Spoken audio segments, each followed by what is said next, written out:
দেখছেন না আপনারা? অবাক করা বিষয়, রমজান মাস, রমজান মাস রোজা ভাঙায়া তার উপরে ধর্ষণ করেছে, স্বামীর নাম করছে, স্ত্রী খোঁজ দিতে গেছে, স্ত্রীকে ধর্ষণ করেছে। রমজান মাসে রোজা ভাঙা ওই নারী কষ্ট যন্ত্রণা সহ্য করতে না পেরে আল্লাহর কাছে সারা দিয়ে মৃত্যুবরণ করেছে। বিচার যদি আপনারা করতে চান, ওই আলিমুদ্দিন নামের যে র্যাব কর্মকর্তা এই কর্ম করেছে, এই জঘন্য কাজ করেছে, তাকে শুধুমাত্র গ্রেফতার করে বিচার হবে না, বরং বিচার যদি করতে চান, যেই নারীকে পাশবিকভাবে ধর্ষণ করে বিদায় করেছে, ওই নারীর কবরের সামনে অর্ধমুখ পর্যন্ত মাটি খোঁজেন, সেখানে ওই আলিমুদ্দিনকে অর্ধমুখ পর্যন্ত দাঁড়ায় দেন, এরপরে পাথর নিক্ষেপ করে জলসা করে বিদায় করে দেন।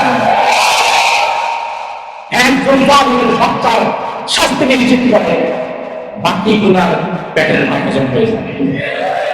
অন্যথায় সংস্কার কোনোদিন হবে না। শিক্ষা ব্যবস্থাকে সংস্কার করে, আইন শৃঙ্খলা পরিস্থিতিকে সংস্কার করে। আল্লাহ সুবহানাহু ওয়া তাআলা এই কথাগুলো এ দেশ ও জাতির দায়িত্বরত যারা আছে তাদেরকে বোঝার তৌফিক দান করুন। বলি আমিন। সংশোধন করার দায়িত্বে যারা আছে তার মধ্যে একজন ব্যক্তির নাম হচ্ছে সাজ্জাদুর রহমান।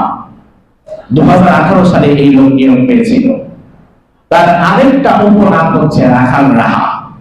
এই ব্যক্তি বেশ কিছুদিন পূর্বে তার ফেসবুক স্ট্যাটাসে এই সাম্প্রতিক সময়ে আল্লাহকে এবং রাসূলকে নিয়ে বাজেভাবে কটূক্তি করেছে।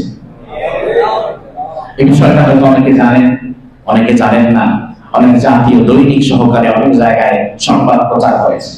বাংলাদেশ থেকে যখন মুসলমানদের একটা অংশ প্রতিবাদ করব, তখন সাজ্জাদুর রহমান ওরফে রাখাল রাহা ফেসবুক থেকে আল্লাহ এবং রাসূলকে কটূক্তি করার যে পোস্ট, এটা মুছে ফেলল।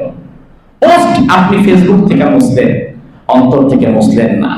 সব চাইতে বড় কথা হচ্ছে বাংলাদেশের 18 কোটি মুসলমানের সন্তান যে পাঠ্যপুস্তক পড়ে বেড়ে উঠবে, ওই পাঠ্যপুস্তক সংশোধনের দায়িত্বে যদি রাখাল রাহা সাজ্জাদুর রহমানের মতো ধর্ম বিদ্বেষী, আল্লাহ বিদ্বেষী, নবী বিদ্বেষী কোন জালেমকে বসিয়ে রাখা হয়, তাহলে এই জাতির সন্তানগুলো তো পরবর্তীতে আব্দুল কাদের জিলানী না, বরং তারা তসলিমা নাসরিনের মতো একটা ডাকাত তৈরি হবে।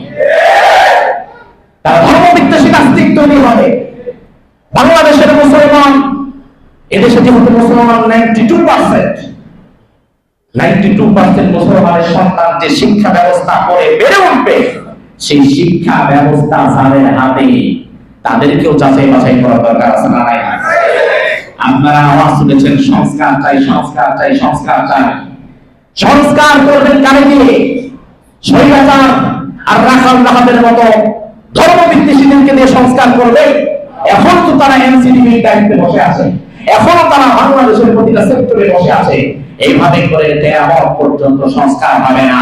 সংস্কার হবে তখন যখন এই জালিম গোলারে টেনে নামিয়ে ওইখানে মানুষদেরকে নিয়োগ দিতে পারবেন। শিক্ষা ব্যবস্থা গুরুত্বপূর্ণ একটা জায়গা।